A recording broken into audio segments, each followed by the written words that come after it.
juga udah dijamin kalau ada share screen waktu, jadi jangan manja. Kasih.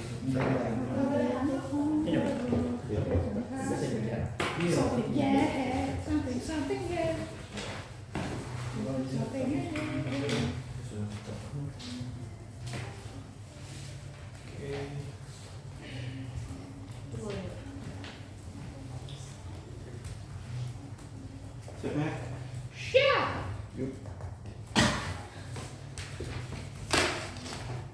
Udah masih ya? Apa kesamaan antara gelandangan, anak terlantar, dan orang miskin? Mereka sama-sama kedinginan, kelaparan, karena himpitan sosial dan ekonomi yang mereka sedang alami sekarang. Apa yang mereka butuhkan? Bantuan dari organisasi amal. Namun apa yang terjadi? Ketika kamu menerima bantuan amal dari organisasi ini, kamu dipaksa juga untuk menerima pesan-pesan, dogma, dan nilai yang mereka ajarkan. Hanya dengan penerimaan ini, kamu bisa mendapatkan keselamatan yang bisa menolongmu dari himpitan sosial dan ekonomi ini. Kami percaya bahwa organisasi keagamaan harus mengutamakan kemanusiaan dan menolong sesama daripada menggunakan kegiatan amal untuk mempengaruhi orang-orang yang lemah secara sosial dan ekonomi untuk masuk agama mereka dan mencapai tujuan-tujuan keagamaan mereka. Dua argumen dari pemerintah. Pertama, mengapa kegiatan amal dari organisasi keagamaan sangat bersifat memaksa dan kenapa ini berbahaya? Kedua, mengapa di pihak kami praktik kegiatan amal akan lebih efektif? Sebelum kami masuk ke argumen kami, beberapa klarifikasi. Yang pertama, kegiatan amal yang maksud bisa dalam bentuk yang sangat beragam, mulai dari pemberian bantuan secara fisik seperti memberikan makanan, tempat tinggal, obat, hingga bantuan seperti penyiapan atau pencarian kerja dan sebagainya. Kami tekankan bahwa dalam pemberian bantuan ini, organisasi keagamaan biasanya menyisipkan banyak pesan-pesan keagamaan, baik seperti menempelkan potongan-potongan air dalam kemasan makanan, menyisipkan ayat Alkitab secara verbal dalam kegiatan pelatihan dan sebagainya. Kami akan melarang semua bentuk-bentuk penyisipan pesan-pesan ini yang tujuannya untuk proselitisasi. Kedua, kami secara prinsip tidak melarang organisasi keagamaan untuk melakukan kegiatan proselitisasi. Hanya saja mereka tidak boleh mengintegrasikannya dengan kegiatan amal mereka. Di status quo, organisasi ini punya alternatif yang sangat beragam seperti khutbah, pendidikan publik dan sebagainya. Kami merasa ini bukan masalah. Sebelum itu, ada POI? Tidak ada? Argumen pertama, mengapa kegiatan amal dari organisasi keagamaan sangat bersifat memaksa dan kenapa ini berbahaya? Pertama-tama kita harus pahami karakteristik dari orang-orang yang kita anggap rentan secara sosial dan ekonomi ini. Mereka bisa saja adalah perempuan penyintas kasus kekerasan rumah tangga ataupun kekerasan seksual yang secara moral dan mental sangat rentan. Gelandangan yang tidak punya rumah, akan ditinggal atau dikucilkan oleh keluarga atau lingkungan sosialnya karena mungkin mereka mengidap atau memiliki penyakit tertentu. Contohnya misalnya penyakit mental, penyakit HIV dan sebagainya, atau pecandu narkoba yang sedang berusaha keluar dari kecanduannya. Problem dari orang-orang ini adalah mereka tidak memiliki opsi terkait bantuan yang mereka bisa dapatkan atau yang mereka bisa akses. Ini bukan situasi di mana orang-orang bisa memilih untuk mendapatkan bantuan dari organisasi ABC atau organisasi keagamaan atau non-keagamaan. Kamu harus menerima apapun bantuan yang diberikan kepadamu. Mengapa? Pertama, tidak semua donor memberikan bantuan secara spesifik yang kamu inginkan. Kedua, tiap kegiatan amal biasanya sudah memiliki target atau sasarannya masing-masing. Kamu tidak bisa dispesialkan. Ketiga, kita tidak bisa berasumsi bahwa ada berbagai macam kegiatan amal yang selain upah tinggi yang memberikan bantuan. Artinya, kamu tidak memiliki agensi dalam memilih kegiatan amal yang dapat menolongmu. Kenapa hal ini sangat memberikan dampak yang buruk? 5 alasan. Yang pertama, ini menjadi kesempatan digunakan oleh organisasi keagamaan untuk melakukan praktik proselitisasi. Contohnya dalam program amal untuk orang-orang kecanduan alkohol di Australia. Terdapat program penerimaan pertobatan sebagai salah satu bentuk proses orang-orang ini bisa lepas dari kecanduannya. Ini juga termasuk mereka harus menerima gereja dan agama Kristen sebagai penolongnya. 2. Organisasi keagamaan menggunakan kegiatan ini untuk memperparah persekusi kaum minoritas. Contohnya kaum trans atau LGBT yang secara ekonomi dan sosial sangat rentan. Mereka akan bisa mendapatkan bantuan dari organisasi keagamaan ini jika mereka bertobat. Simbol-simbol keagamaan sudah sangat terkodifikasi secara sosial untuk menjustifikasi kesengsaraan kaum-kaum ini. Kami rasa ini sangat berbahaya. Ketiga, walaupun tidak ada pernyataan secara eksplisit bahwa jika kamu menerima bantuan ini, kamu harus masuk Islam dan sebagainya, dengan penyisipan pesan-pesan dan dogma keagamaan ini, kamu merasa ada obligasi moral untuk membalas kebaikan dari organisasi ini karena mereka telah menolongmu. Sehingga kamu merasa harus ada balasan yang kamu harus berikan. Mungkin kamu mulai merasa harus datang ke kegiatan pengajian, kamu harus mulai berkonsultasi terkait dengan keimananmu dan sebagainya. Biasanya dalam konteks ini, pastor dan ustadz mulai bertanya terkait dengan hubungan dengan Tuhan. Apakah kamu sedang melakukan perintah Tuhan dan sebagainya. Kamu harus taat mengikuti proses ini karena kamu tahu ini cara satu-satunya kamu dapat bertahan hidup. Walaupun kamu sadar bahwa kamu melakukannya atas dasar pemaksaan, Inilah bentuk transaksi yang kamu lakukan dengan organisasi ini. Mereka memberimu hidup, kamu harus menyerahkan jiwamu dan rohanimu. Yang keempat, ini menjadi sangat koersif dan memaksa karena retorika yang tercipta dari organisasi keagamaan ini adalah kamu dipersalahkan, kamu dianggap sangat berdosa. Kegiatan amal ini merupakan bentuk pertolongan dari Tuhan dan kamu hanya akan bisa tertolong jika menerimanya dengan sepenuh raga dan jiwamu. Contohnya, pada kasus pecandu narkoba, mereka dianggap telah sangat berdosa karena telah memasukkan barang-barang haram ke tubuh mereka, dan satu-satunya cara agar mereka bisa dimaafkan oleh Yesus dengan masuk dalam program rehat mereka dan menerima Kristen. Ini sangat berbahaya karena kamu sudah sangat rentan. Kamu disakiti lagi dengan retorika ini dan kamu disudutkan lebih dalam lagi kan untuk menerima dogma-dogma ini. Kami rasa ini sangat berbahaya. Yang kelima, saya tekankan bahwa organisasi ini menerima banyak sekali benefit dari pemerintah. Mereka dicolekkan dari membayar pajak. Donasi mereka tidak dikenakan pajak. Mereka memiliki akses sosial dan politik ke masyarakat dan sebagainya. Artinya apa? Negara sudah mensubsidi dan memberikan privilege ke organisasi ini. Secara prinsip, harusnya semua kegiatan mereka mengutamakan kepentingan kemanusiaan dan umum daripada kepentingan agama. Oleh karena itu kami merasa 5 alasan ini yang menyebabkan kenapa kegiatan amal yang menyisipkan pesan-pesan keagamaan sangatlah berbahaya. Pertanyaannya adalah, mengapa praktik yang koerasif dan memaksa ini sangat berbahaya? Karena prinsip hak beragama tidak hanya mencakup hak untuk meyakini, tapi juga hak untuk tidak meyakini. Kami setuju bahwa di kedua sisi kami harus melindungi hak dari organisasi keagamaan untuk menyebarkan nilai-nilai ataupun dogma agama yang serta apapun yang mereka percayai. Namun kedua sisi juga harus secara adil melindungi hak orang yang untuk jadi paksa untuk meyakini nilai-nilai agama dan dogma ini. Karena kegiatan amal ini sudah menggunakan praktik pemaksaan kepada orang-orang yang rentan ini, orang-orang itu tidak akan menjadi korban pemaksaan andaikan mereka tidak serentan penggambaran yang kami berikan selama pidato ini. Apa yang dipertahankan di sisi oposisi adalah mereka membiarkan orang-orang ini rentan untuk dieksploitasi.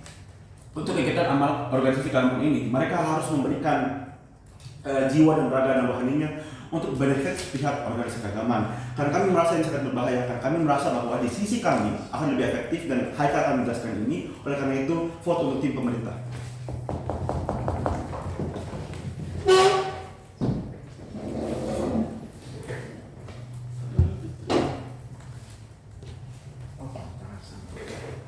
Killer of gas. Hello. Hello.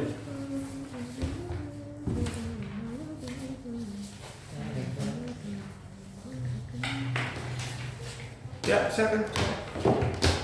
Gas.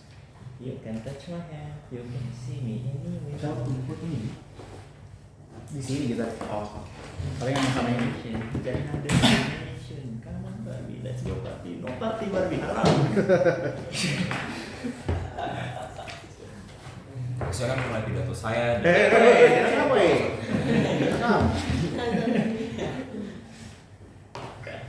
jelas direkam bisa itu.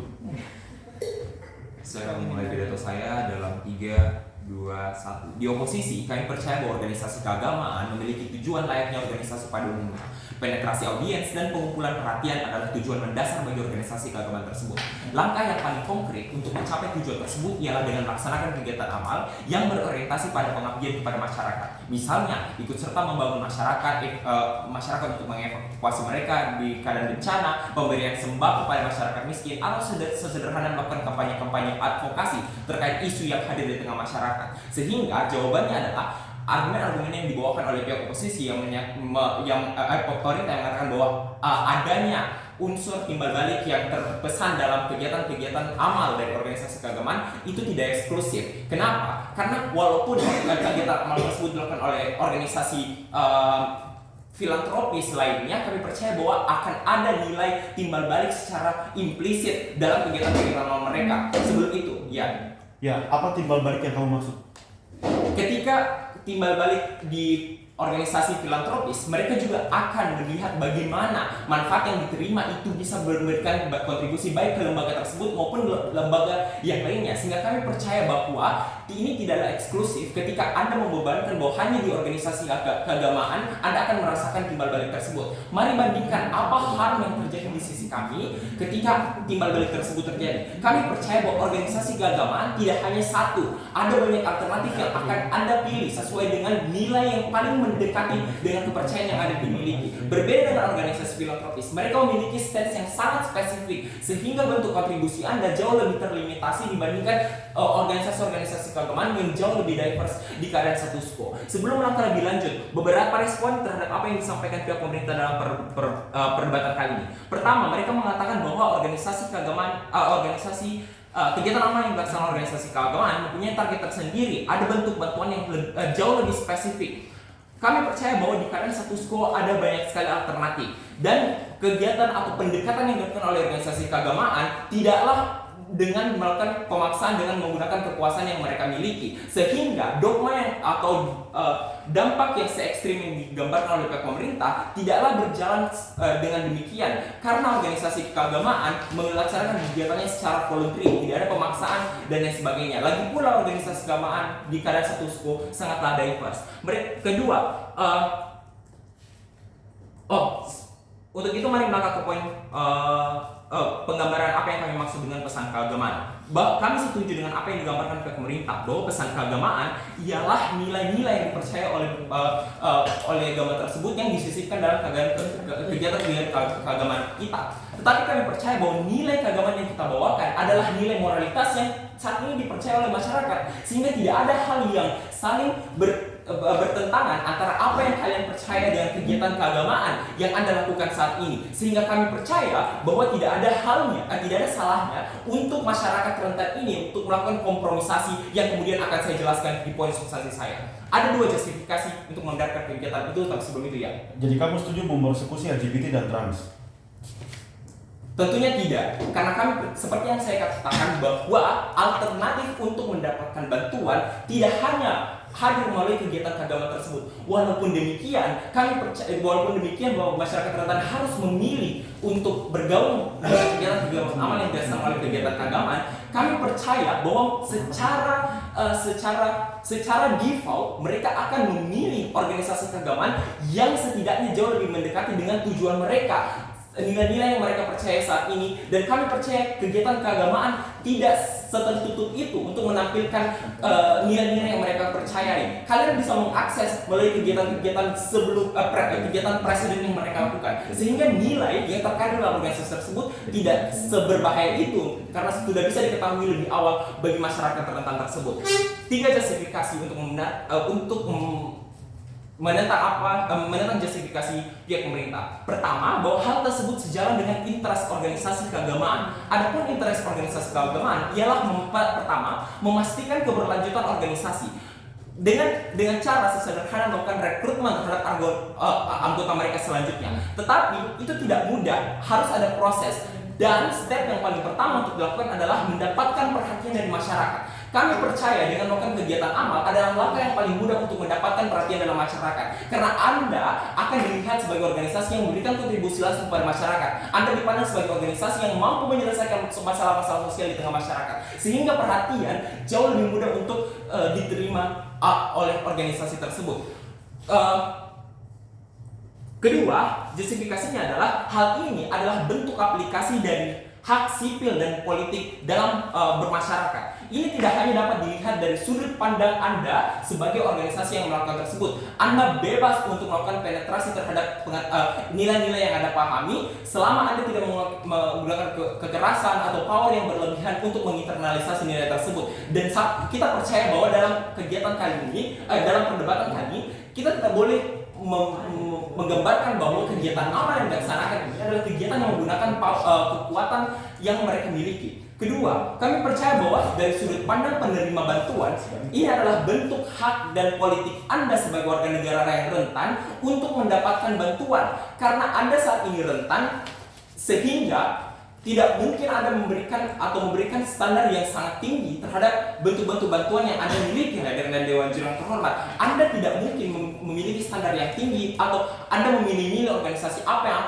yang kalian mau terima bantuannya. Sedangkan yang Anda pikirkan saat ini bagaimana melanjutkan kehidupan ke depannya, bagaimana tetap bisa makan dan lain sebagainya. Sehingga untuk memahami organisasi apa yang memberikan bantuan tersebut bukan suatu hal yang dikonsiderasikan bagi Anda sebagai penerima bantuan tersebut. Kami juga percaya bahwa dengan kami percaya bahwa sebagai di poin justifikasi ketiga, kami percaya bahwa dengan mendorong kegiatan organisasi keagamaan ini untuk melakukan kegiatan keagamaan, kami percaya ini akan mendorong semakin banyak kegiatan amal lainnya. Mengapa? Karena mereka memiliki common ground yang sama. Agama mengajarkan kebaikan untuk membantu sesama, memberikan kontribusi terbaik, dan ini bahkan menjadi kewajiban bagi pemeluk agama. Sehingga ini akan mendorong lebih banyak lagi kegiatan amal bagi mereka, bagi organisasi keagamaan tersebut untuk saling berlomba-lomba mengejar kebaikan tersebut. Kalaupun mereka mengatakan bahwa ada obligasi moral apabila kalian menerima bantuan untuk harus menerima dogma dan lain sebagainya, kami percaya bahwa dogma yang akan mereka terima itu tidak se-ekstrim itu. Kalaupun ada nilai yang harus mereka terima, itu dapat dijustifikasi karena mereka akan berkompromisasi dengan keadaan yang mereka terima. Untuk itu kami bangga berdiri sebagai oposisi. Terima kasih.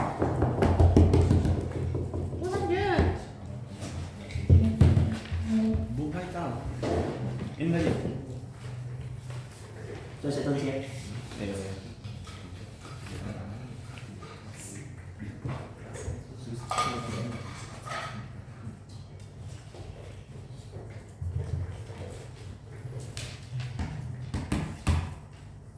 Oke. Agak sana sini. Sini. Ya. Saya tulis aja. Besar. Masa yang itu besar ini tadi sih. Hei.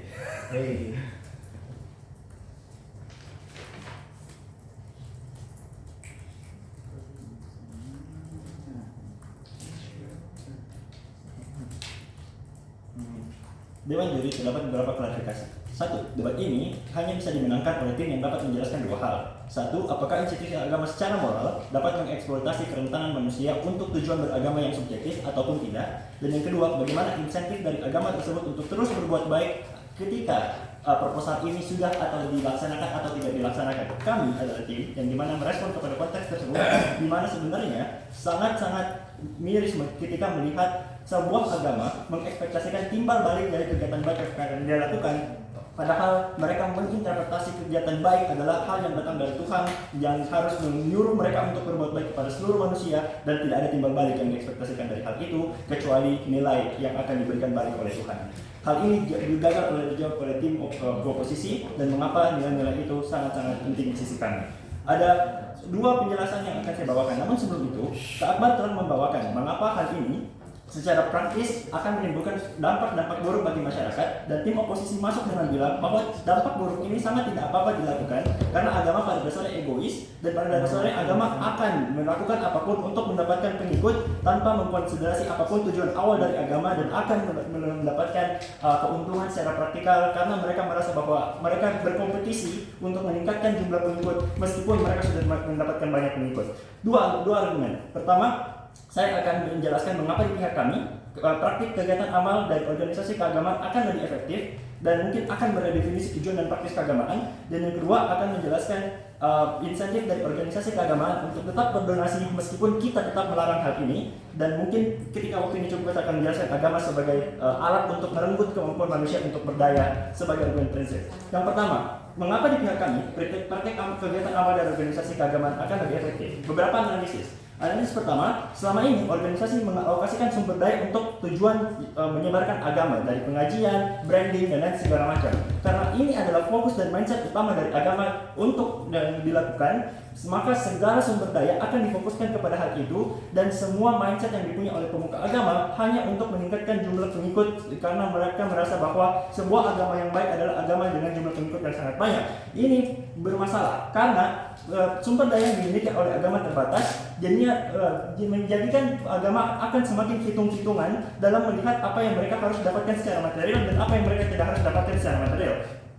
Ketika ini dilakukan terus-menerus oleh tim pemerintah, maka kalkulasi dari berbuat baik yang dilakukan adalah kalkulasi bagaimana caranya mendapatkan profit, dan ini berbahaya kepada orang-orang yang dieksploitasi dan hal-hal yang rentan. Sebelum konklusi, ya. Bukankah organisasi lain yang melakukan kegiatan amal juga mengekspektasikan timbal balik seperti organisasi politik misalnya, dengan memberikan bantuan mereka berekspektasi timbal balik? Organisasi politik ingin mendapatkan vote karena ketika mereka mendapatkan vote mereka mendapatkan keuntungan secara pragmatis. Organisasi keagamaan berjalan dengan perintah Tuhan dan perintah Al-Quran dan perintah hadis. Ini secara prinsip berbeda, secara implementasi seharusnya berbeda. Namun seiring berjalannya waktu mereka salah dan mereka menganggap bahwa hal pragmatik yang harus dilakukan. Saya lanjutkan argumen saya. Secara konklusi, kami berpendapat bahwa pada akhirnya kelompok-kelompok keagamaan ini tidak efektif dalam menyebarkan ajaran mereka, tidak efektif dalam menyebarkan pesan-pesan yang ingin mereka sampaikan ke masyarakat, dan ditambah lagi mendatangkan narasi-narasi buruk bahwa agama ini terus mengikat orang untuk masuk ke agama mereka tersebut. Misalnya banyak sekali narasi terkait misionari yang ada di Jawa, ketika misalnya banyak sekali petani yang dipaksa untuk masuk Kristen hanya karena mereka tidak bisa makan, atau misalnya banyak sekali narasi terkait banyak orang yang dipaksa masuk Islam di Toraja misalnya karena misalnya orang sangat sulit untuk misalnya beraktivitas dalam kegiatan sehari-hari. Hal ini menjadikan penyebaran nilai agama tidak efektif dan menjadikan manusia semakin skeptis untuk misalnya mempercayai agama, karena agama dilihat sebagai aktor yang memperjualbelikan agama hanya dengan makanan dan hanya dengan minuman. Dan saya akan menjelaskan di argumen kedua saya mengapa itu penting. Secara konklusi kami sudah menjawab mengapa hal ini lebih efektif dilakukan di sisi kami. Namun yang kedua, jika ada concern atau ada pertanyaan dari tim oposisi terkait apakah agama-agama tersebut masih mempunyai insentif untuk tetap berdonasi meskipun kita melarang hal ini karena itu yang ditakutkan oleh Nazar. 5 respon. 1. Mereka secara moral sebenarnya mempunyai tanggung jawab untuk menolong sesama. Di Islam kita bisa mendefinisikannya dengan hablum minan nas. Dan analisis kedua, mereka tetap mendapatkan keuntungan jika mereka memberikan hal ini tanpa berekspektasi apapun secara pragmatis. Misalnya yang dilakukan oleh Masjid Jogokarian di Jogja untuk memberikan makanan secara gratis untuk semua orang, atau kelompok agama Buddha yang memberikan makanan untuk semua orang tanpa mengekspektasikan timbal balik. Mereka secara moral puas setelah melakukan hal itu, dan mereka akan terus mendapatkan keuntungan secara branding dan secara hal baik yang dianggap oleh orang, exposure, wawancara dan segala macam yang secara tidak langsung dapat disinyalir sebagai kepercayaan masyarakat terhadap agama tersebut, dan mereka juga senang terhadap hal itu. Ketiga, secara prinsip kegiatan amal adalah universal. Semua hal yang dianggap baik oleh semua orang. Jadi secara inherent mereka akan terus melakukan itu karena hal itulah satu-satunya yang dianggap baik oleh semua orang. Misalnya, saya akan membersihkan sampah atau saya akan memperbaiki jalan. Hal itu akan selalu dianggap baik terlepas dari motivasinya. Jadi ketika kita melarang hal ini juga akan dianggap baik, dan mereka akan terus melakukan itu karena hal itu adalah hal baik. Dan keempat, publik akan melakukan kritik yang besar ketika sebuah institusi agama berhenti melakukan hal ini. Misalnya dalam konteks general di mana agama sudah berhenti melakukan donasi, karena misalnya itu yang orang ekspektasikan dari agama untuk selalu berbuat baik kepada orang-orang yang tidak mampu, orang-orang dengan identitas apapun yang dianggap sudah tidak lagi berdaya untuk misalnya berdiri di atas kaki mereka. Dan yang kelima, ketika agama masih memaksa untuk misalnya mendapatkan timbal balik seperti yang dikatakan oleh Nazar, ya organisasi tersebut dapat dilihat sebagai organisasi yang toksik, organisasi yang sangat berbahaya karena mereka hanya ingin semua orang menjadi identitas mereka, tapi melupakan bahwa sebenarnya agama muncul untuk menolong orang-orang yang di luar dari kelompok agama tersebut. Apalagi narasi mitos terus diberikan. Maka dari situ telah didapatkan kesimpulan bahwa satu, agama tetap mempunyai insentif untuk melakukan hal tersebut. Dua, secara definisi dan tujuan praktis keagamaan ini lebih efektif jika dilakukan dalam konteks kami ingin tetap melakukan itu tanpa melakukan adanya proselitisasi secara direct. Namun yang terakhir, karena masih 630, argumen ketiga saya, argumen sebagai agama sebagai alat untuk merenggut kemampuan manusia untuk berdaya. Alasan mengapa agama ada pada awalnya untuk membuat orang berdaya dari zaman jahiliyah misalnya, zaman orang bisa berpikir. Contoh yang dilakukan oleh Nazar adalah memaksa dan menembus batas-batas rasionalitas dari manusia untuk tidak dapat lagi berpikir dan berdaya sebagai individu yang bisa dipertanyakan rasionalitasnya, karena mereka dalam kondisi rentan dan tidak bisa untuk memilih kepercayaan apapun yang mereka bisa alami dan mereka bisa dapatkan. Secara konklusi, argumen ini menyebutkan bahwa mereka masuk untuk melanggar prinsip-prinsip keagamaan untuk membuat orang lebih berdaya dan bisa memilih keputusan untuk lebih hidup lebih baik dan pilihlah pemerintah untuk itu. Terima kasih. Oke, gas.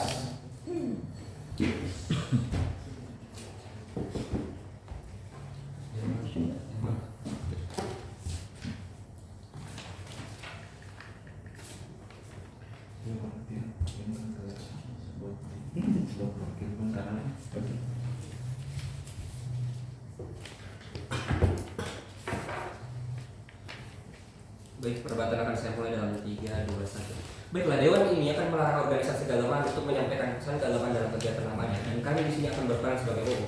Nah, sebelum kita masuk ke dalam panel argumentasi kami, saya akan menjelaskan sedikit kenapa dari tim OJ sangat anarkis dalam menyampaikan argumentasinya dengan beranggapan bahwasanya penyisipan pesan keagamaan dalam kegiatan amalnya itu sangatlah bersifat memaksa. Tapi di satu sisi, dalam kacamata kami dari tim OO itu mengatakan bahwasanya dalam penyampaian mekanisme pesan keagamaan ini bertujuan untuk memberikan moralitas kepada orang-orang yang rentan, seperti orang-orang yang membutuhkan pertolongan dengan jalan terhormat. Nah, di sini dikatakan pula bahwasanya kepentingan umum harus lebih diutamakan dibandingkan kepentingan keagamaan dari sisi OJ. Nah, di sini walaupun demikian, kami dari tim O mengatakan bahwasanya setiap organisasi memiliki tujuannya masing-masing, dan begitu pula dengan organisasi keagamaan butuh umpan balik dari sisi yang satu dengan sisi yang lain, dan hal itu pun berlaku dengan organisasi keagamaan. Nah, di sini apabila dari tim government mengatakan bahwasanya penyisipan agama memberikan kesan ketidakikhlasan dari suatu kegiatan amal, dan hal itu tidak dapat dibenarkan oleh internal. Karena kenapa? Keikhlasan itu adalah bentuk suatu hal yang sangat abstrak, dan tidak ada standarisasi yang mengatakan bahwasanya sesuatu itu sudah ikhlas atau tidak, dan hal itu berlaku dengan kegiatan amalnya. Nah, kita masuk ke dalam kenapa kami dari tim OO tidak menyetujui mosi ini. Yang pertama, itu mengizinkan organisasi keagamaan untuk menyisipkan pesan keagamaan dan kegiatan amalnya dapat mempromosikan toleransi dan keterbukaan terhadap berbagai keyakinan dan nilai-nilai keagamaan. Dengan membiarkan berbagai organisasi keagamaan mengekspresikan identitas, masyarakat bisa lebih memahami keberagaman dan menghargai perbedaan. Dan yang kedua, itu terkait dengan pesan keagamaan dapat memberikan sumber motivasi bagi para orang-orang yang membutuhkan pertolongan dan pendukung organisasi keagamaan, memperkuat keterhubungan mereka dengan nilai-nilai agama, bisa meningkatkan semangat dan dedikasi mereka untuk bekerja dalam. Silakan. Ketika kamu orang Kristen dan kamu ditolak diberikan bantuan karena kamu bukan orang Islam, apakah itu kebersamaan? Nah, di sini dari rekan berpikir kami mengatakan bahwasanya memberikan contoh kasus yang sangat sempit dengan jalan terhormat. Karena kenapa? Dia memberikan contoh kasus dari sisi Kristen saja. Nah, di sini walaupun mengatakan demikian, organisasi keagamaan mari kita lihat dari kacamata yang secara meluas. Organisasi keagamaan yang menerapkan nilai-nilai moral yang dengan penyampaian pesan keagamaan yang tentu saja memberikan kontribusi yang menarik dan memberikan solusi dan bantuan kepada orang yang membutuhkan, tentu saja tidak akan melakukan hal tersebut Dewan Terhormat. Masuk yang selanjutnya, melarang penyisipan pesan keagamaan dalam kegiatan amal bisa dianggap sebagai pembatasan pada kebebasan berbicara. Kita paham bahwasanya orang-orang yang berada di dalam organisasi keagamaan itu juga termasuk ke dalam orang sipil atau warga sipil. Karena hal tersebut, maka kita juga harus menjaga hak warga-warga sipil untuk menyampaikan pendapatnya dengan memberikan penyisipan pesan agama dari organisasi mereka. Dengan hal tersebut, organisasi keagamaan juga merupakan hak mereka untuk menyuarakan keyakinan dan pandangan mereka dan harus dihormati Dewan Terhormat. Karena itulah kami dari tim OO tidak setuju dengan adanya mosi ini. Selanjutnya, itu adalah terkait dengan transparansi dan pilihan. Kita paham bahwasanya dengan status quo yang terjadi, ada banyak sekali stigma dalam masyarakat yang menganggap bahwasanya keagamaan itu memiliki hal-hal negatif tertentu. Dengan adanya penyisipan pesan-pesan keagamaan, maka kita bisa meminimalisir stigma-stigma tersebut. Dengan adanya pesan-pesan yang tersampaikan dengan baik kepada masyarakat, maka masyarakat paham bahwasanya organisasi keagamaan ini merupakan organisasi yang memberikan kontribusi positif kepada masyarakat secara meluas. Silakan. Ya, agama bukanlah sebuah berkah universal. Yang universal adalah kemanusiaan. Mengapa misi kemanusiaan harus direcoki dengan misi-misi agama? Nah, kenapa hal itu terjadi? Karena walaupun demikian, yang kita bahas di sini merupakan organisasi keagamaan, dan walaupun hal ini berkaitan dengan keagamaan atau hal yang berhubungan dengan Tuhan ataupun manusia dengan manusia lainnya, tentu saja organisasi memiliki visi dan visi misi itu harus visi misi itu harus dicapai oleh setiap organisasi tentu saja, dan tidak terkecuali dengan organisasi keagamaan. Nah, selanjutnya, pesan keagamaan dalam kegiatan amal juga dapat memberdayakan komunitas yang terlibat. Nilai-nilai agama dan dukungan spiritual bisa memberikan rasa harapan, semangat, dan kekuatan batin bagi orang-orang yang sedang menghadapi tantangan atau kesulitan. Dan selanjutnya, itu juga yang telah dibahas oleh rekan tim saya dari tim OO, itu mengatakan bahwa saya dengan melakukan hal tersebut, eksistensi organisasi akan semakin terlihat dari masyarakat bila kita melakukan penyisipan pesan-pesan keagamaan dalam kegiatan amal. Dan kita paham bahwasanya penyisipan pesan-pesan keagamaan ini sangatlah tidak bertentangan dengan norma-norma yang telah berlaku di masyarakat sekarang. Maka sudah tidak ada salahnya apabila organisasi keagamaan ini menyampaikan keyakinan mereka, menyampaikan pesan-pesan mereka yang sangat tidak bertentangan dengan norma-norma yang berlaku di New Terma. Mungkin itu saya dari saya. Buat untuk Timo. Lanjut. Gimana wis?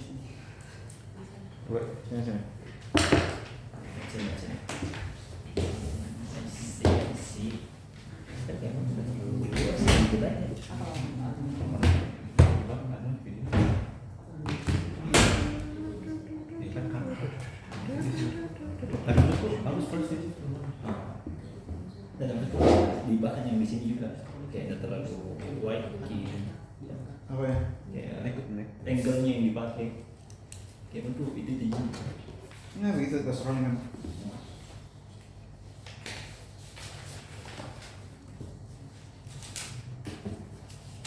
Bisa oh ini laptop itu tadi di HP kasar.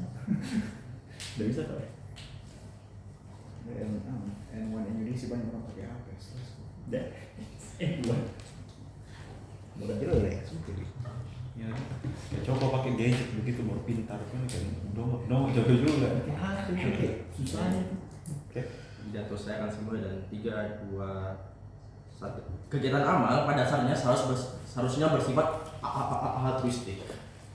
Mendengar opening oposisi membawa argumen yang menganggap bahwa ada sifat timbal balik yang harus dipentingkan merupakan suatu yang secara prinsip salah. Beberapa respon argumen yang datang dari tim oposisi. Satu, mereka menjelaskan bahwa ada alternatif yang bisa datang untuk orang-orang ini. Satu, kami menganggap ketika pun ada alternatif, orang-orang tidak memiliki kemampuan untuk pick and choose bantuan yang mereka dapat. Ketika mereka lapar, semua rasionalitas akan hilang. Mereka tidak bilang, saya akan tunggu organisasi lain untuk membantu saya. Mereka lapar dan kelaparan itu memiliki urgensi yang sangat tinggi. Dua, ketika pun mereka secara sadar opt-in untuk menerima, itu berarti kegiatan agama yang bersifat agama berarti mereka mengeksploitasi kondisi sosial orang untuk menyebarkan pesan mereka. Kamu essentially memaksa orang-orang untuk memilih antara perut mereka atau kepercayaan yang ada di hati mereka. Secara prinsip hal ini salah. Dua, mereka membawa argumen dengan nilai yang ada dan nilai-nilai yang bersifat universal sehingga tidak akan melawan kepentingan orang-orang. Tidak. Satu, kami menganggap bahwa tipe-tipe messaging yang akan dibawa bukan secara simpel seperti membunuh itu salah, tapi sesuatu yang secara spesifik ada di agama mereka. Contoh mungkin di orang Islam bahwa LGBTQ itu salah, atau simply bilang bahwa mempercayai agama selain Islam merupakan hal yang salah. Dua, ketika pun kamu membawa nilai-nilai yang sebenarnya bersifat universal, simply proses mengimplementasi nilai-nilai itu beda di setiap agama. Contoh mungkin di Kristen mereka membaca Injil, di dalam Islam mereka membaca Al-Quran. Orang-orang ketika orang Kristen terlepas dari apapun makna dari yang mereka baca, simply membaca Al-Quran merupakan hal yang salah di agama mereka. Walaupun yang Al-Quran memang membunuh itu salah, ketika mereka baca Al-Quran mereka tetap berdosa di dalam agama mereka. Tiga, mereka membahas tentang ada kebutuhan dari organisasi dan itu harus dihormati seperti hak sipil dan hak politik. Kami menganggap bahwa agama dan politik merupakan dua hal yang sangat berbeda. Kami menganggap bahwa membiarkan organisasi keagamaan untuk memiliki hak politik berarti kamu menggunakan agama sebagai cara untuk memperbesar influensi politik dari suatu agama. Kami menganggap ini menciptakan polarisasi di mana orang-orang akan menilai politik identitas. Berarti orang-orang ini terima kasih orang-orang Islam hanya akan mempercayai macam orang-orang besar yang beragama Islam, sebagian juga di agama lain. Tidak, terima kasih. Jumping to argument. Satu, mengapa hal ini suatu yang secara prinsip salah? Kami menganggap bahwa kegiatan amal harus anonymous atau independen dari identitas. Mengapa? Kegiatan amal pada intinya seharusnya bersifat altruis. Artinya kegiatan amal dilakukan dengan tujuan membantu orang-orang yang sifatnya membutuhkan tanpa adanya konsiderasi bahwa Anda sebagai organisasi akan mendapatkan manfaat apapun. Kami menganggap dengan begitu mencampurkan identitas dalam suatu kegiatan amal memberikan ruang untuk alasan yang sifatnya egois seperti reputasi atau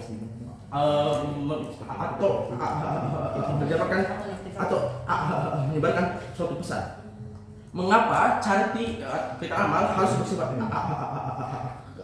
altruis? Di skenario di mana orang-orang menaruhkan identitas yang spesifik ke dalam suatu kegiatan amal yang konsiderasi, ketika saya sebagai kegiatan amal Islam harus berdonasi ke orang-orang Islam dibanding orang-orang Kristen, karena itu lebih membantu organisasi saya, karena organisasi saya akan tidak dipercaya oleh orang-orang Islam. Hal ini buruk secara prinsip, hal itu menganggap bahwa orang-orang Kristen yang miskin artinya mereka double minority yang even more vulnerable means mereka tidak punya lagi akses kepada charities dengan size atau bentuk yang sama dengan orang-orang Islam. Mereka menganggap ini prinsip yang salah karena equality is something that should be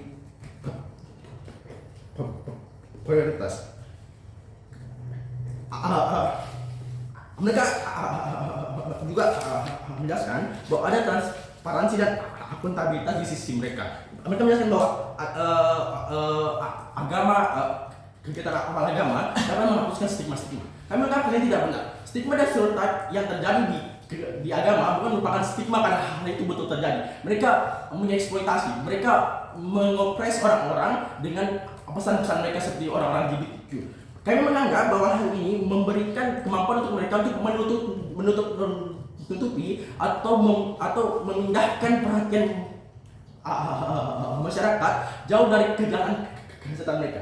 Mereka memindahkan perhatian orang-orang dan media dengan kegiatan amal mereka. Akhirnya orang-orang lagi tidak melihat lagi semua kejahatan-kejahatan seperti pengopres orang-orang LGBTQ. Dan kami menganggap ini secara prinsip salah. 2. Kenapa secara prinsip orang-orang tidak akan mendapatkan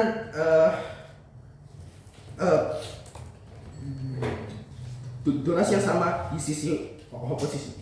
Melihat agama di status quo are very, walaupun diverse, di setiap negara pasti ada agama yang sifatnya mayoritas. Contoh mungkin di Indonesia ada Islam. Kami menganggap yang paling problematik contohnya di Indonesia bahwa fakta bahwa banyaknya kegiatan amal yang sifatnya Islam berarti targetnya hanya orang Islam. Orang-orang Kristen, orang-orang Buddha dan agama lain berarti mereka tidak memiliki organisasi amal yang mungkin secara kuantitas sama atau secara kualitas sama. Kami menganggap bahwa membiarkan kegiatan amal untuk memilih target mereka dengan memilih target mereka berarti orang-orang Kristen, orang-orang Buddha, apalagi orang-orang yang sifatnya double minority seperti orang Kristen yang gay dan sebagainya tidak akan mendapatkan kegiatan amal. Malah lebih buruk lagi karena saat agama merupakan kegiatan amal dan pesan-pesan mereka disampaikan ke semua orang, artinya pesan-pesan yang sifatnya opresif ke orang-orang LGBTQ akan lebih luas dan akan lebih diterima di masyarakat dan secara prinsip ini salah. For all these reasons, vote CG.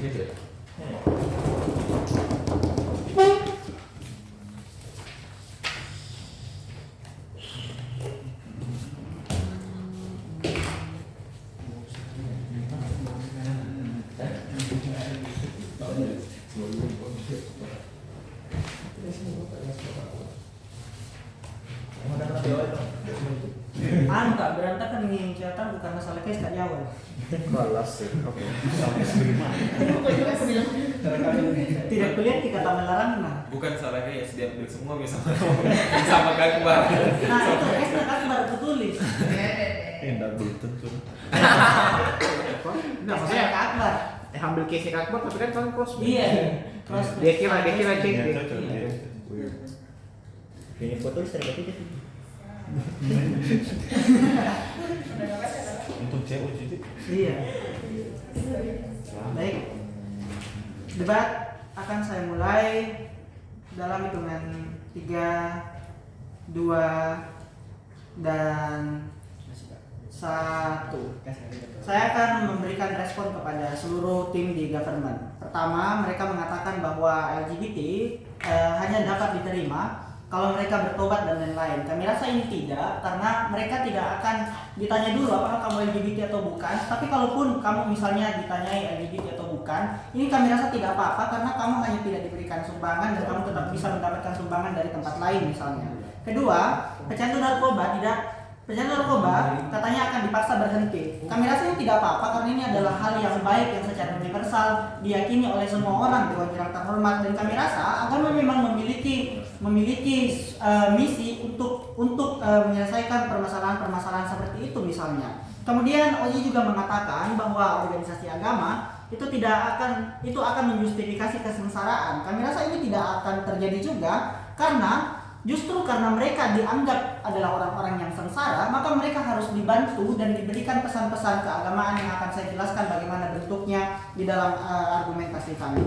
Kami percaya bahwa agama di status quo harus menyebarkan kebaikan dan pesan-pesan mereka. Di OO ini tidak dijelaskan bagaimana bentuknya, bagaimana modelnya, dan itu akan kami jelaskan di CO.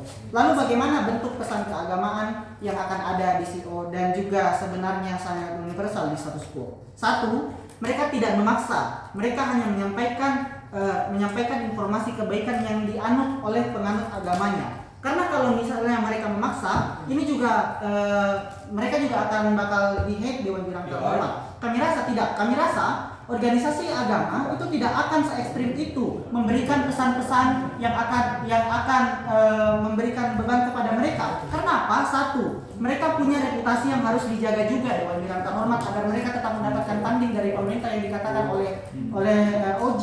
Dua, mereka memegang nilai hablum minanas yang dikatakan oleh Kang Haikal, sehingga ada internalisasi nilai-nilai juga untuk pada akhirnya mengimplementasikan nilai-nilai yang akan disampaikan. Ketiga, mereka harus memperlihatkan agama mereka baik sehingga orang-orang itu tertarik untuk menjadi followers mereka. Mereka tidak akan membuat branding seakan-akan mereka adalah agama yang jahat Dewan Jurang terhormat. Dua, mereka melakukan advokasi yang baik. Mereka menyuruh pecandu narkoba untuk berhenti, dan itu merupakan kebaikan yang secara universal diyakini juga oleh semua orang. Bahkan tanpa itu, pemerintah juga akan melakukan advokasi pada kelompok marginal tersebut. Dan saya rasa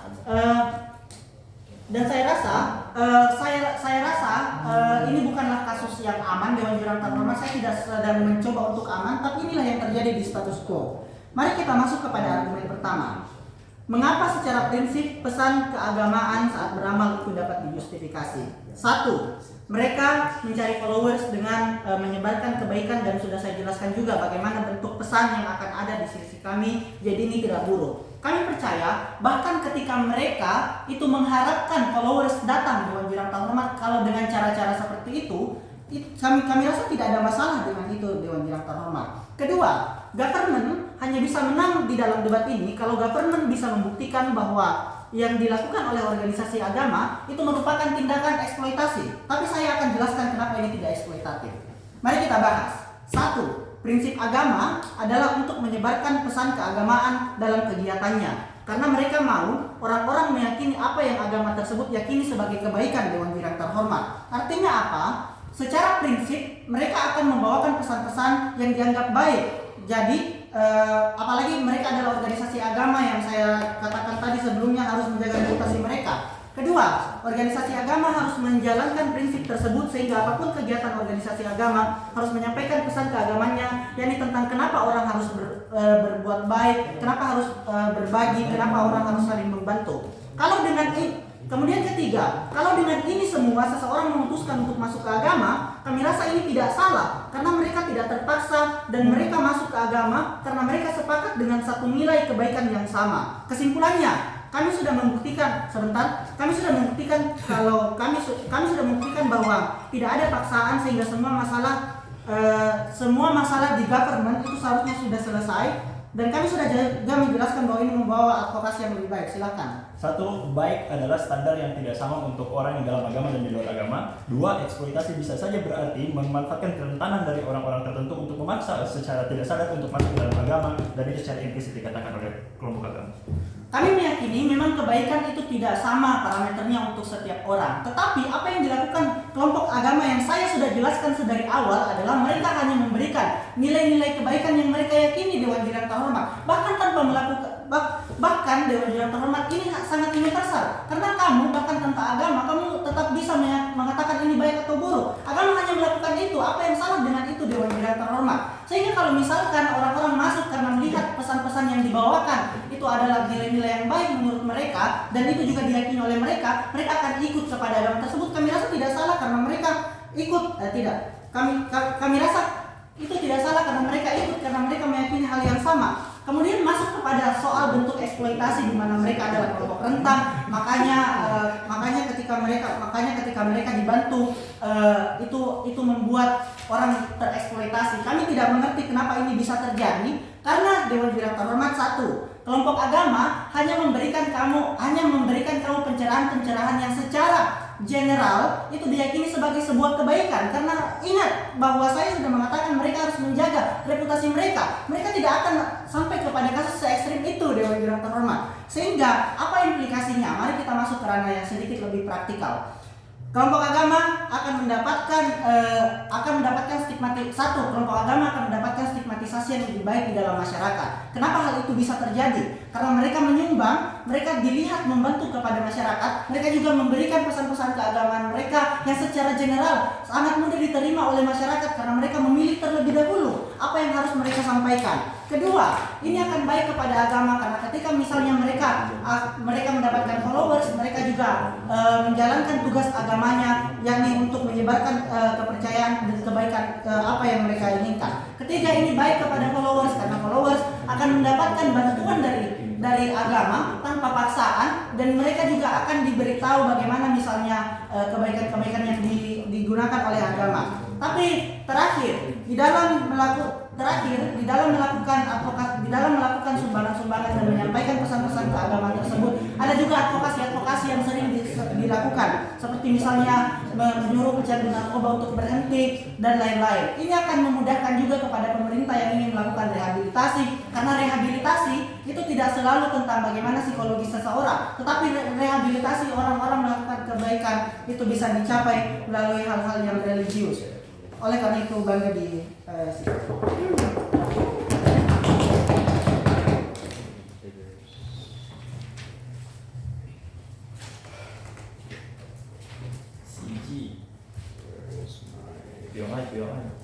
Iya, kau. Nak POI apa kau? Lah, anu novet kau tuh.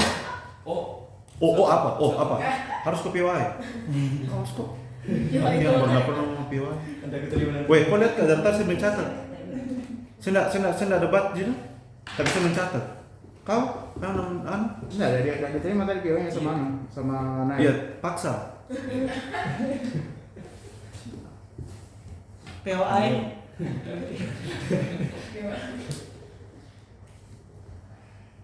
I will start my speech. 3, 2, 1. Ketika kamu memberikan seorang pemulung, seorang peminta-minta uang, apa yang ingin kamu dapat dari aksi tersebut? Apakah kamu ingin memberikan, apakah kamu ingin merasa baik, self fulfillment, atau kamu ingin agar orang lain dapat melihat dan melakukan hal yang sama? Atau yang ketiga, apakah kamu ingin orang lain merasa bahwa kamu adalah hal yang baik? Ini adalah problem yang tidak dijelaskan di sisi oposisi, yang dimana ketika hanyalah bahwa sebuah aksi kebaikan hanyalah untuk dalam konteks agama hanyalah untuk self fulfillment dan untuk kebaikan diri sendiri. Karena kenapa? Karena secara singkat untuk ketika orang lain memberikan sebuah orang lain untuk melakukan hal yang sama adalah very limited. Yang ketika kamu melakukan untuk membuat orang-orang lain berpikir bahwa kamu adalah yang bagus, itu tidak adalah bisa digunakan untuk eksploitasi. Yang pertama, saya akan menjelaskan untuk tentang self fulfillment. Alasan mengapa aksi baik itu seharusnya adalah anonymous, karena yang pertama karena ada aksinya fokus kepada kebaikan tersebut sendiri. Kamu ada melakukan aksi tersebut karena kamu ingin melakukan suatu kebaikan dan tidak membuat orang-orang lain melihat dia, atau tidak membuat orang lain tidak berpikir bahwa kamu ini hal yang baik. Dalam artian kebaikan tersebut tulus dan akan memberikan kamu self-fulfillment yang lebih baik lagi. Yang kedua, ini adalah boleh?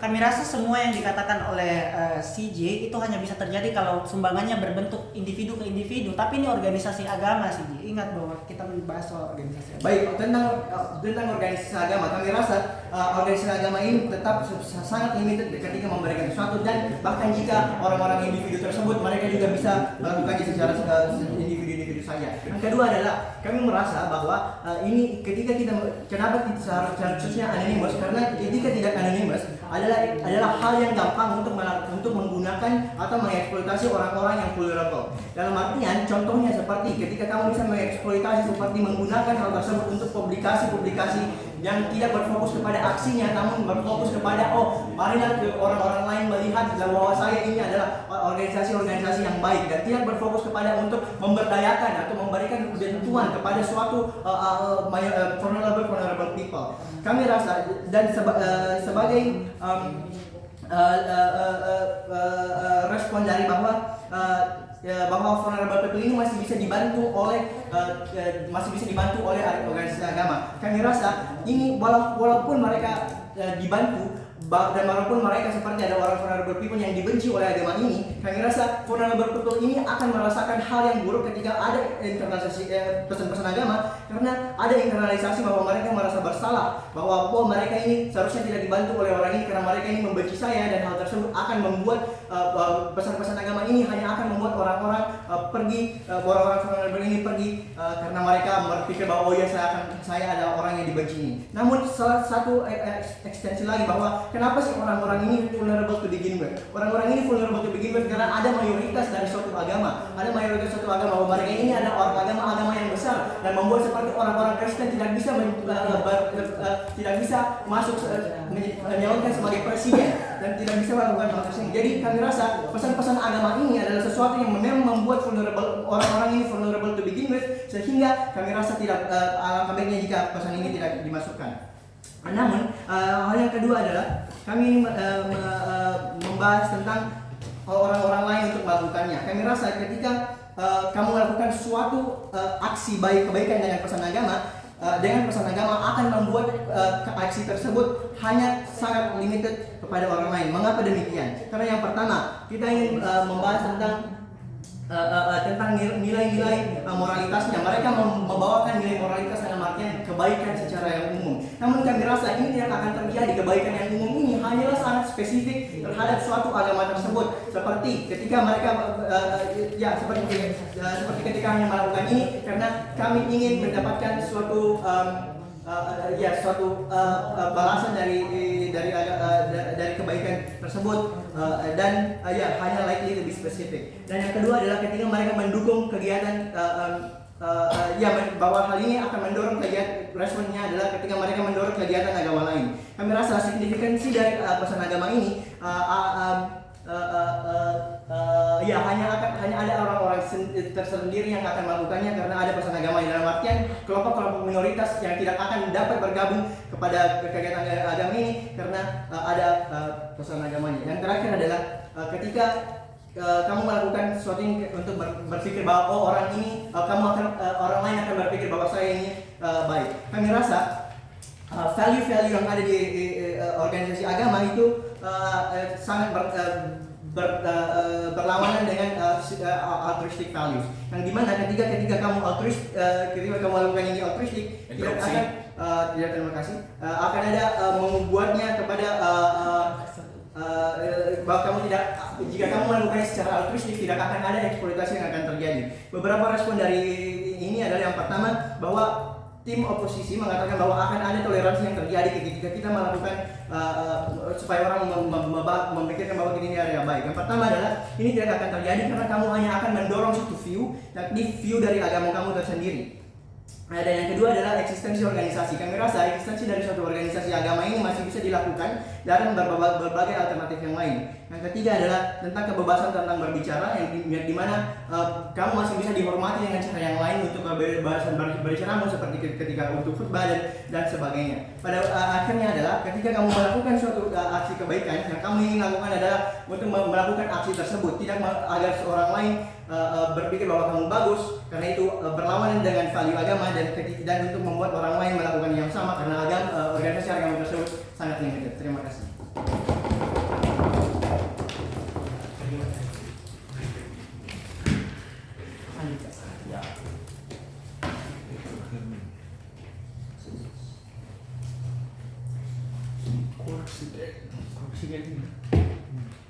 Ada ini. Ini dari khilafnya di firman dulu.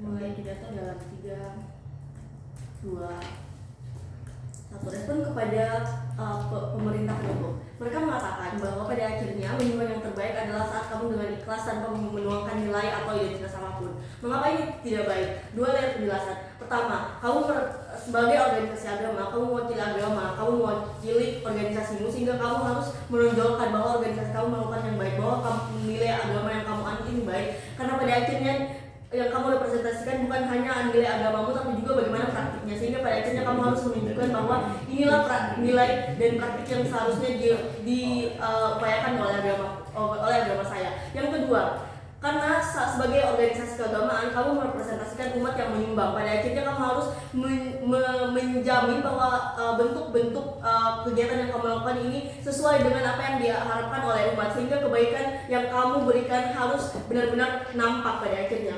Selanjutnya, mereka menyebutkan bahwa misi kebaikan hanyalah untuk memenuhi pandangan bahwa kamu ini baik.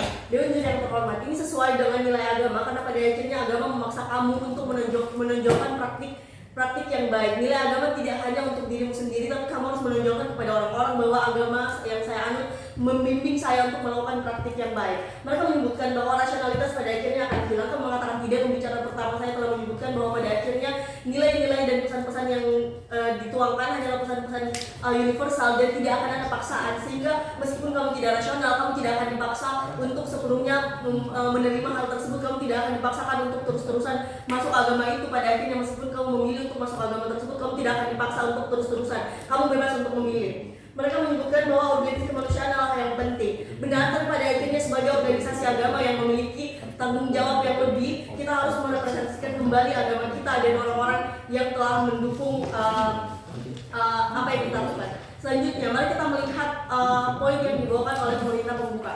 Mereka menyebutkan bahwa karakterisasi orang rentan adalah orang yang dibantu. Maka dari itu, kita memerlukan untuk menuangkan nilai-nilai keagamaan. Apa perbedaannya? Mereka hanya menginginkan bantuan secara material. Di sisi kami akan menunjukkan bahwa kamu punya value. Agama menerima kamu karena kamu adalah orang yang baik, kamu yang masih diterima. Di sisi kami, orang akan merasa diterima saat kondisinya terburuk. Di sisi mereka, orang hanya akan merasa dibantu karena menang lotre. Orang hanya akan merasa dibantu karena ajalnya belum tiba. Seperti itu yang tidak akan mereka dapatkan. Kedua, mereka menyebutkan bahwa pada akhirnya akan ada pemaksaan untuk menambah pengikut. Kami mengatakan itu adalah ekspektasi tertinggi dari kami dan itu bukanlah tujuan yang akan kami paksakan untuk dicapai. Pada akhirnya bentuk yang kami berikan adalah nilai-nilai yang disisipkan, bukan nilai-nilai yang dipaksakan secara sangat keras.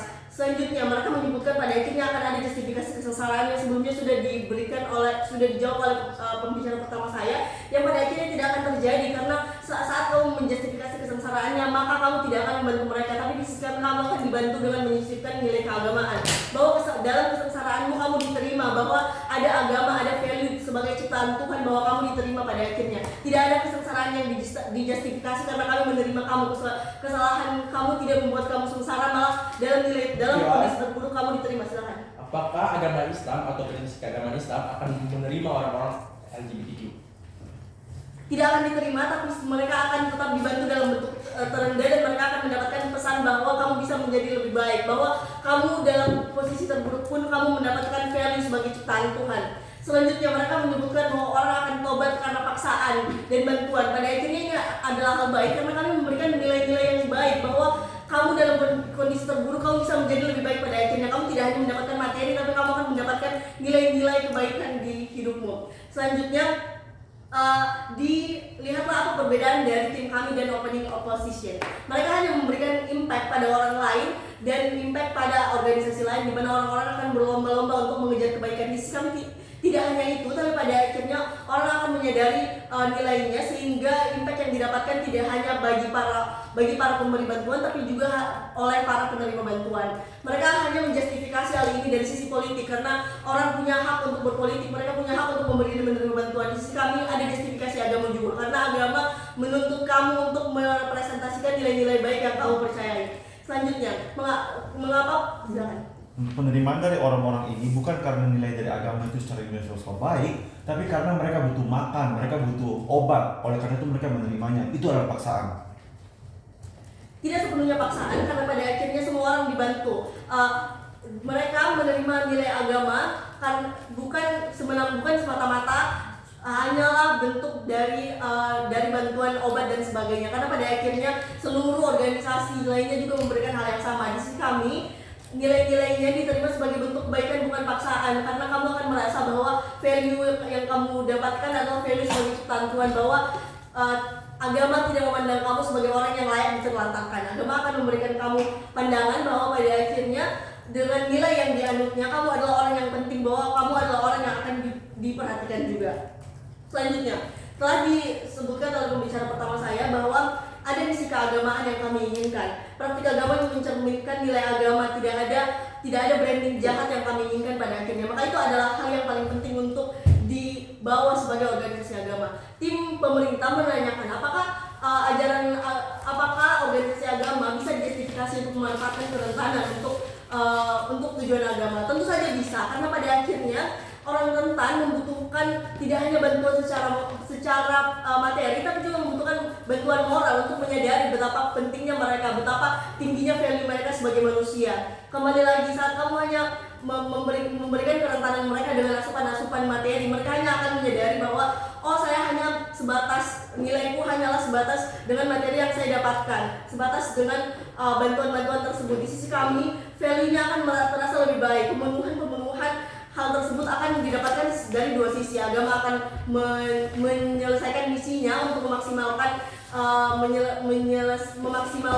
pandangan orang terhadap agamanya karena nilainya memang baik, dan kedua, orang-orang yang rentan merasa kalau mereka adalah orang yang penting, karena agama-agama dengan nilai yang sangat ketat pun, agama-agama yang sangat menonjolkan kebaikan pun masih melihat mereka. Kami telah membuktikan kenapa misi agama dan justifikasi untuk memanfaatkan kerentanan itu penting. Kami telah menjawab bagaimana mekanisme seharusnya organisasi agama dalam mengimbang. Kami telah menjamin bagaimana pada akhirnya ini tidak akan berbahaya dan kasus-kasus ekstrim tidak akan terjadi, dan pada akhirnya seluruh ketakutan yang ditakutkan oleh seluruh tim bisa kami jawab dengan baik. Dan atas dasar tersebut kami telah mematahkan seluruh argumen yang dibawa oleh seluruh tim. Untuk itu bangga menjadi oposisi.